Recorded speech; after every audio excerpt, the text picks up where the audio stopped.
Интервјуа, анализи, жешки теми. Политички магазин Пулт на Радио Слободна Македонија со Славица Арсова. Добар ден и добре дојдовте во новата сезона на политичкиот магазин Пулт на Радио Слободна Македонија. Јас сум Славица Арсова и ќе ве водам низ најактуелните политички случувања секој петок од 11 до 12 часот. Изминатата недела, која беше особено стресна за Скопјани поради земјотресите, одбележа и неколку значајни настани на политички план. Лидерот на СДСМ Зоран Заев во интервју за порталот Нова ТВ се обиде да ја профилира својата партија како најалбанска меѓу албанските, најавувајќи дека СДСМ на изборите на 11 декември ќе освои повеќе гласови и од ДУИ и ДП.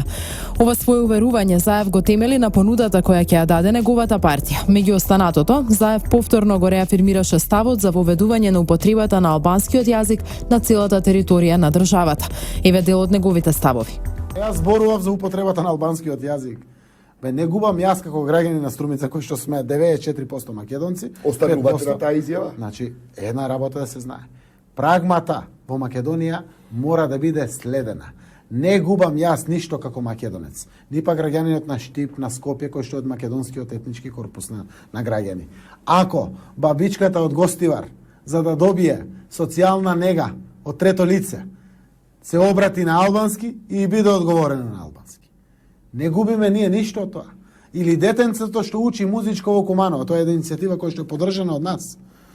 За да може да дојде до средно образование музичко, мора да помине во основно музичко и да научи теорија и солфеж на албански јазик, оти он не знае македонски.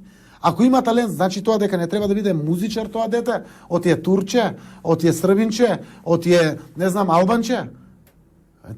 Само во Македонија се замараме за овие прашања.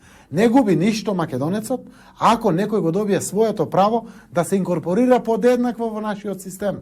Гледам и зборувам отворено за овие работи. И јас го кажав примерот со мојата ќерка. Значи, моите фирми, фирмите на Заеви, соработуваат со клиенти македонци, но и со албанци. Ако таа одлучи да учи албански јазик и треба да учи, ќе прави бизнис после тоа, ќе заработува, ќе има пари од тоа. Не порака. Сметам на албанските гласови за СДСМ, за коалицијата предводена од СДСМ. Без разлика дали ние ќе имаме коалиција со албански партии или не. Јас сметам на албански гласови во овој процес на избори пред кој што сме исправени. И очекувам СДСМ да добие најмногу албански гласови, па после некоја друга политичка партија од албанскиот блок. И ги имаме сите причини на светот тоа така да се. За оваа денешна тема на нашата покана не одговори екс-новинарот Мухамед Зекири, кој неодамна беше избран во највисокото раководство на СДСМ. За него оставаме празно столче во студиото на Радио Слободна Македонија. На темата ќе разговарам со господинот Филип Петровски, директор на Државниот архив и доктор на политички науки. Почнуваме веднаш по музичката пауза. Ја слушате политичката емисија Пулт на Радио Слободна Македонија со Славица Арсова. Како што најавив за реафирмираната идеја за двојазичност, во Пулт на Радио Слободна Македонија разговарам со докторот на политички науки Филип Петровски. Филип, добре дојде во Пулт. Добро најдов, благодарам за поканата. Филип, по интервјуто кој го даде Заев пред 3 дена, многумина прво реагира со една доза на надеж дека сепак се работи за уште еден политички гаф, недореченост, за некоја грешка во начинот на кој што лидерот на СДСМ ја објасни целата таа идеја за употреба на албанскиот јазик на цела територија, но откако следниот ден ги повтори идентично ставовите кои што ги има за ова прашање и тоа од Прилеп. Прво го негираше СДСМ дека лошо сме го разбрале, па после го дообјасни Заев СДСМ. Да, прочитавме еден демант. Да. А потоа Заев го демантираше демантот, па свативме дека всушност лидерот на СДСМ точно знае што сакал да каже и која е всушност политичката стратегија која што ја презентирал, а се потсетивме на интервјуто кое неодамна го даде за една косовска телевизија во која за прв пат ги начна овие прашања, овие идеи и оваа стратегија за привлекување на албанскиот електорат. Се работи или за промислена стратегија? Да, се работи за стратегија промислена, но не од него. Она лутка, папет, која што ја спроведува стратегијата. Таа стратегија е своевидно продолжување на се она што го прави СДС без М во последните 25 години во Македонија. Тоа е своевидна идеолошка реализација на територија на Република Македонија на она што беше зацртано кон крајот на 19 век со Призренската лига. За жал, Призренската лига и идејата за голема Албанија не ја спроведуваат само албанците, туку една голема светска сила која што сака на тој начин да го држи овој регион во заложништво, но не само регионот, туку да речеме од онаа стара Австро-Унгарија до Отоманското царство, да поседува чип во рацете кој што ќе ги балансира или дебалансира односите кои што се воспоставени во овие нови држави после тие промени од крајот на 19 и почетокот на 20 век. Практично, ЗАЕФ е онаа компонента што се бара за дестабилизација во Република Македонија, денешната територија на Република Македонија, но да не го абсолвираме, односно да не го обвинуваме само него, он е дел од политичка структура која што 25 години тоа истото го прави. Аргументацијата може да ја дадам на повеќе примери кои што се поврзани со локални проблеми, односно со локални единици кои што коцка по коцка ги посложува како што одговараат на идејата за Призренската лига за голема Албанија. Дали ова најрадикалната идеја по територијалната подоба 2004? Не, ова е филозофско-политички продолжеток на една идеја многу постара, ви велам, од 19 век, идеја скована од немакедонци и на штета на македонскиот народ и македонската територија, која што ЗАЕФ ја спроведува. Не само што знае што спроведува, туку тој е на некој начин и изберен да ја спроведува таа идеја и на некој начин е продолжеток на целата политика на СДСМ после 1990 година. Да ве потсетам дека Бранко Црвенковски не сакаше да се интонира македонската химна без југословенската химна. Да ве потсетам ли што се случуваше во 96 година со тогашната нова територијална поделба. Па после тоа 2004 и Струга и Кичево. Се тоа фази кои што ако немаме доволно познавање или доволна концентрација или ако немаме доволно голема желба да ги видиме, поминуваат како неповрзани епизоди. Всушност гледаме серијал на штета на македонската држава и македонскиот народ.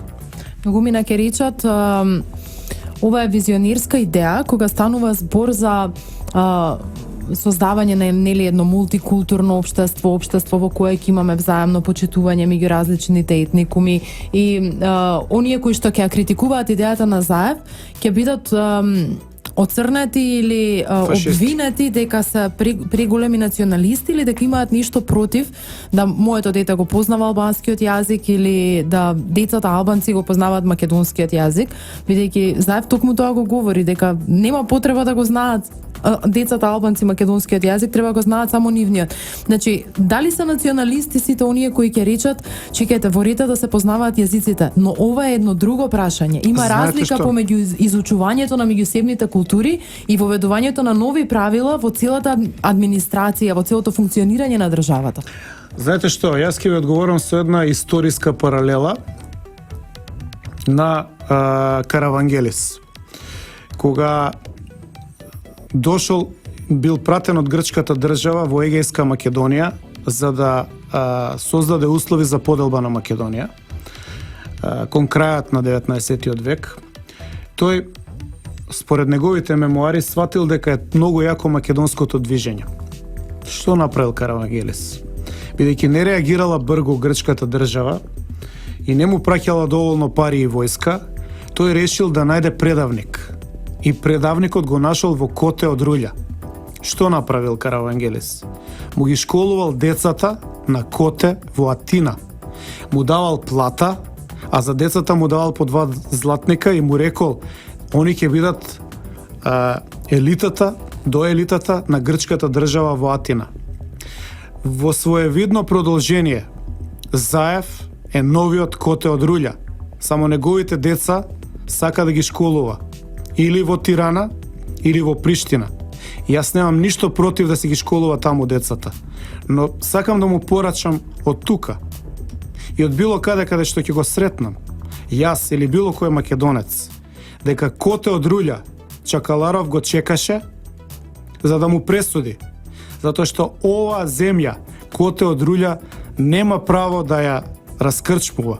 Ова е земја на македонскиот народ. Ќе ве подсетам, ние имаме овдека замена на тези, дека ние сме националисти, а националистите дека се граѓани. И не само што не се националисти, него се фашисти, а се представуваат како граѓани. Оваа држава беше формирана на 2 август 1944 на заседание на АСНОМ како држава на македонскиот народ. Новите котевци од Рулја, кои што 2001 година не спречија да прогласиме воена состојба и да се пресметаме воено со сите што ја нарушуваат унитарноста на оваа држава, сакаат да ја представат Македонија дека почнала од 2001. Не. Македонија почнува како држава најмалку од 1944 година. И се погласно слушам и стојам за тоа дека треба да се вратиме на принципите на Асномска Македонија, која што не ја градеа само ВМРО и десничарите, него ја градеа и левичарите. А она што се промени од 1944 година во 2001 и што сега сака Заев дополнително да го промени, нашиот нов Коте од Рулја, е токму тој принцип што го воспоставија како израз на 10 века борба за македонска држава. Знаете што кажа Панко Брашнаров на тоа заседание? Дека е горд што после 10 века срам од укинувањето на Самуиловата држава може да каже дека ја чувствува слободна Македонија и дека го чека обединувањето на целиот македонски народ. Ми дошол некој Заев тоа да го укинува? Ке се соочи со македонскиот народ. Ке се соочи со сите нас. Извинете, ја дека не зборувам како политичар. Јас зборувам како Филип Петровски, сакам да знае Заев, дека знаеме што прави и дека ќе го снајде судбината на Коте. Филип, Заев во интервјуто јасно и јавно ја направи таа партиска калкулација дека СДСМ сам не може да победи на изборите и дека му се потребни гласовите на албанците за да може да достигне одреден број на гласови. Не е прв пат СДСМ да се додворува, меѓутоа мислам дека е прв пат една политичка партија од македонскиот блок да настапува со програма за освојување на албански гласачи или обратно, никогаш партија од албанскиот политички блок не настапувала со програма која што би освоила македонски електорат. Можно ли е да е ова некоја успешна формула која што ќе излезе успешна на 11 декември? Не е ова бенигно однесување и не е ова политичко однесување. Ова е мощна и опасна концепција, затоа што да ве подсетам 2001 година донесен рамковен договор на штета на македонскиот народ за да се спречи не граѓанска војна, туку агресијата од Косово. Принудени беа нашите тогашни корумпирани политичари од македонскиот блок да прифатат нешто што ден денеска има свое ехо, но не се да го ставиме тоа за други анализи. Рамковниот договор, кој што е многу по-поволен, да речеме, од правата што треба да ги стекнат србите во Хрватска. Имено таму треба да бидат 30% во еден Вуковар, за да може да постават табла на српски. Тука мора да бидат 20%, само 20%, за да може ги остварат сите права. Значи, на штета на македонскиот народ, во Хрватска 1/3 од населението безмалку треба да биде, за да може да се оствари позитивна дискриминација, кај нас 1/5 треба да биде за да имаме позитивна дискриминација. И војната ја спречивме. Како ја спречивме? Нека цени историјата. Но сепак се спречи и се постави еден корпус од кој што нема бегање. Иако да речеме ние немаме попис затоа што албанците се помалку од 20% во Македонија или некаде под 17%. Но и тоа е друго прашање. Сега нашиот Заев, тоест Коте од Рулја денешен, сака да го укине рамковниот договор и да воведе нови права. Тој човек треба некој да му каже дека со ова може да предизвика граѓанска војна и дека македонците немаат избор туку да се бранат. И дека не се сведува се и животот наш, на сите нас, на изборите во декември. Него треба да живееме и после декември во Македонија. И кога ќе знам дека сите албанци, тие што сакале музичко да учат во Прилеп, го знаат македонскиот јазик, тогаш треба да размислиме што понатака и дали ние како држава не сме држава со најмногу права за малцинствата во Европа. Значи, чекајте малку, дајте да направиме компаративни анализи. Како е во Бугарија, како е во Србија, како е во Босна, како е во Франција. Дајте да видиме како е во Грција, како е во Албанија. Па тој коте од рулја, тој Заев, дали знае што прави? Он точно чита што ќе му кажат, но дали знае во каков ризик го става целиот македонски народ и целата македонска држава? Време е некој да му каже дека е на многу опасна територија. Ќе загуби ли дел од македонскиот електорат после ова? 100%. 100%. Но ја ви кажувам, изборите не се последната точка и крајниот ден од нашите животи. Тој Заев ќе биде, тој коте од рулја ќе биде и утре тука. Тој ќе биде и утре дента, после изборите тука. Тој ќе ја продолжи неговата политика. Тоа е тоа што е опасно за македонскиот народ. И македонскиот народ треба да му каже не, стоп, доста беше Заев. Може ли да се толкува дека и албанските партии, ДУ и ДП, се загрозени од ваквите изјави на Заев, затоа што тој поставува порадикална програма од онаа кој тие ја пласираат? Не сум сигурен дека може да ги загрози, бидејќи гласањето е традиционално, гласањето е групно. Сум бил наблюдувач во екстремно чисти албански средини, каде што не може да добие ниту еден глас македонски кандидат. Мислите дека ни персоналните решенија кои ги прави Заев не можат да влијаат на тоа? Зекири и оној другиот, како се викаше, што ги стави таму, што бараше крв по улици, умовара што го ставија Каолевер, не знам како се викаше. Вие мислите дека тие се интелектуалци и луѓе на добар глас меѓу албанците? Дали можат да привлечат дел од албанскиот електорат? Знаете што? Еве да ви кажам што ќе направи Заев сега. Заев ќе направи победа на ВМРО. И јас се радувам што го прави ова од политичка гледна точка. Затоа што делот што ќе го извлече од албанците, ќе го загуби од македонскиот дел, кој што ќе се претвори во ВМРО. Разликата ќе остане иста, а може да ги ослабни само албанските партии, што на ВМРО ќе му ја олесни позицијата за формирање на влада после 11 декември.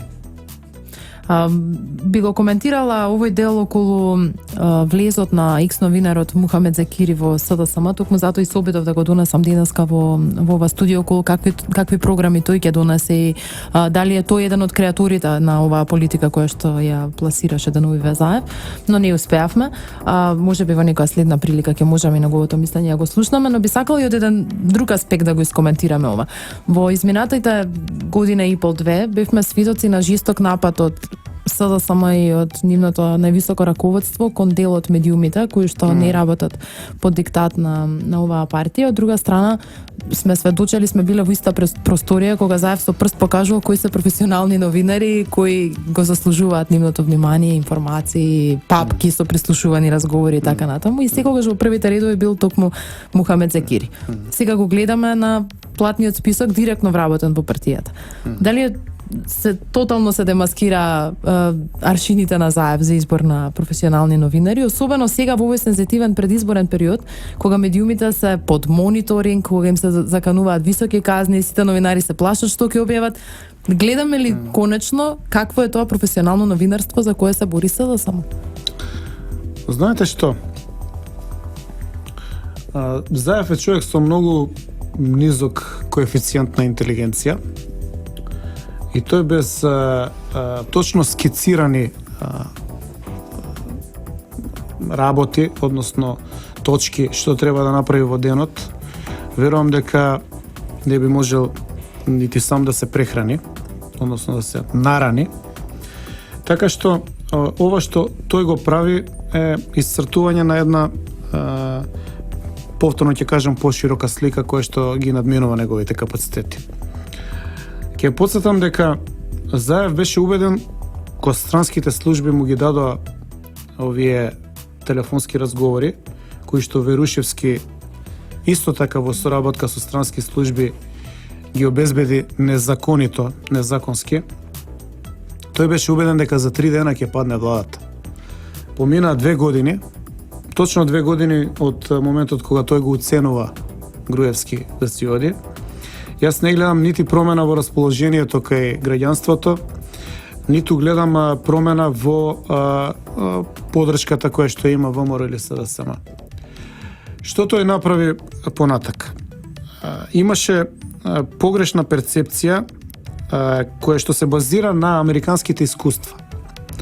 Тие сметаат дека мора да се, воведе балансирано, иако не знам што е тоа балансирано известување од страна на новинарите, затоа што евентуално вашиот став денеска многу ќе влијае врз гласачите. Македонија не е Америка. Овдека се гласа по фамилиарен род. И ќе ви кажам како. Имате 2 линии, 2 концепции. Едната концепција е коте од рулја. Значи, дали биле фанариоти или блиски до фанариотите, или екзархисти па пробугарски, или што ја знам, значи фамилии кои што ако им го извлечете коренот 3-4 генерации наназад работат против Македонија. Од друга страна имате ВМРО-вци. Не во смисол на партијаши, туку во смисол на припадници на онаа подземна република која што ја создаде денешна Република Македонија. Еве еден пример. Панде Лазаревски кој што ја водеше, односно Панде Петровски кој што ја водеше како генерал одбраната на Македонија во 2001. Неговиот татко е учесник во Втората светска војна, неговиот дедо е учесник во Илинденско востание. Значи тоа се фамилиарни традиции кои што вие не можете ги смените. Никој од нашите семејства не може да биде коте од рулја. Не го осеќа како свое. Не можете вие што и да му кажете да му го смените преку радио или телевизија неговото мислење. Тоа може да варира до некаков бес, нервоза или абстиненција од гласање, но мислењето нема да му го смените. Така што таа имплементација на притисок врз медиумите ќе заврши катастрофално по нив на овие избори, затоа што граѓаните се веќе определени. Што сакате зборувајте им, за коте од рулја не гласа автентичниот ВМРО-вец. Никогаш. Апропо тоа, припадникот на некакво фанариотско наследство, на некакви соработници на Каравангелис, никогаш нема да гласаат за ВМРО. Така што јасно е поделена сликата. Каде лежи проблемот? Проблемот лежи што 500.000 луѓе, и овој пат мислам и нешто повеќе, можеби и 600.000, се оној здравиот столб, кој што онаа подземна република ја создава во реална република, кој што не може да го разбиете, не се предомислува, не се откажува пред закани и е спремен да ја брани не само со глас, туку и со стас и со оружје оваа тешко стекната слобода. Тука е проблемот. Вие почнете од утре сите да работите за Заев, нема да има помалку гласови ВМРО да помане. Што сака Заев, соопштувајте во негова корист. Нема да има помалку гласови. Сите знаат што значи слободата и оваа држава и како е стекната. Дома им кажувале татковците и дедовците. Тоа е разлика. Таму е таа пропаганда, односно идеологија вкоренета во гените. И Заев, соодветно на коте од рулја, ја игра улогата. И он знае дека игра улогата. Тоа е он. И нема да се смени.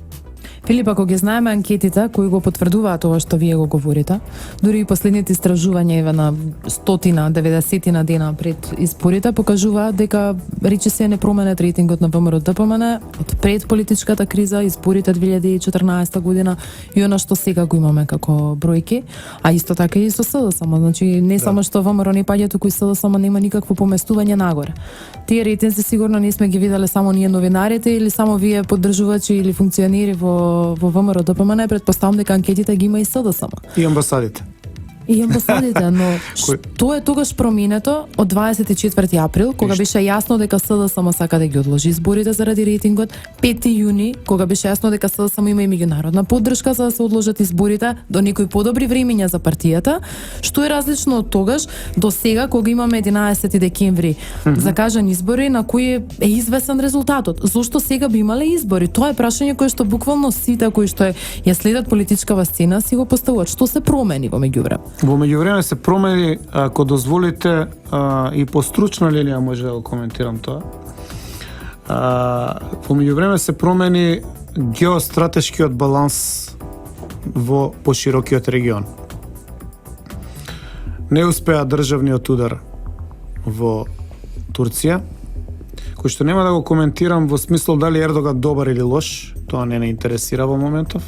Тоа е за друга тема и за друга дебата. Но не успеа насилното променување на поредокот кој што има своји концентрични влијанија во регионов. Исто така, стратегијата која што беше примената во Хрватска иста, а е иста како стратегијата во Македонија, беше многу поуспешна. Го собори Карамарко и ХДЗ за 3 месеци, но се одржаа избори и повторно ХДЗ победи. Значи, се менува драматично во регионот, влијанието опаѓа на една амбасада, која што исто така е пред избори во ноември дома. Сега се брза да се спроведат тука изборите, затоа што јас очекувам големи промени и таму, во Америка, после изборите. Со доаѓањето на Трамп, многу сериозно ќе се пореметат плановите на Сорос, Усаид, Клинтонови и целата меѓународна инфраструктура која што себе се смета за светски водач или нов светски поредок, во смисол на уништување на семејна вредност или во смисол на уништување на државни граници. Значи, таа политика ја доживеа својата кулминација прошлата година и некаде до обидот за државен удар во Турција, каде што доживеа тотален колапс, тотален крах, кој што не смеат да го признаат и ќе биде домино ефектот после Америка и врз Европа, така што сега брзаат за да колку толку го затворат прашањето да не им стои коте од руља господинот Заев во една нејасна позиција. И практично ја покажува целата мизерија, целата трагедија во која што бевме ставени 2 години. Се бара 500.000 фантоми, најдовме 30.000 од кои 27.000 албански фантоми, кои што се реално фантоми, тоа се механички доселените косовари, кои што имаат задача добиено да има двојни или тројни државјанства за да се мисли дека има 6 милиона албанци во регионов, а ги нема. Но сите молчат за тоа. Молчи и таа амбасада. Каде се 500.000 гласови кои што ги тврдеше Заев дека гласале за ВМРО фантомски, што беше најголемата небулоза и идиотизам во политичкото живење во последните 25 години во Македонија. Сега тоа мора да го затворат. Во меѓународен контекст. Ако не го затворат, ќе имаат уште едно отворено прашање. Доволно име што имаат проблеми во Србија, таму не ги слуша премиерот. Сега ќе имаат повторно проблеми и во Хрватска, бидејќи ХДЗ знае кој го рушеше. Проблеми во Турција колку сакаат. На повидок им се проблеми и во Црна Гора, и во Босна, па и во Албанија и Грција. Мора некаде нешто да затворат. И мој предлог на тие што ќе преведуваат и ќе анализираат, нека се повлечат од Македонија. Не да не бидат тука. Нека бидат, но нека не третираат како рамноправен партнер. Треба да се договараат за стратешките интереси глобални, но и наши домашни како рамноправни партнери. Нека престанат да наметнуваат типови како Заев, тоест Коте од Рулја, не проаѓаат кај македонскиот народ. Стратешките интереси на Македонија се не проминати во изминатиот период, не гледам зошто би не би се преговарало рамноправно околу тоа.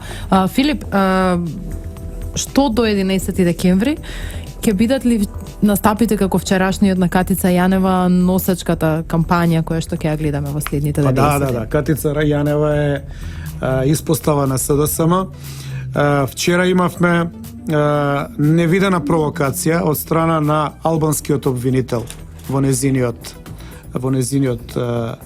корпус, затоа што албанскиот обвинител ќе обвинува македонци кои што сакаат да спречат бришење на црква. Има етнички предзнак тука, така гледате? Има, да, јас така гледам.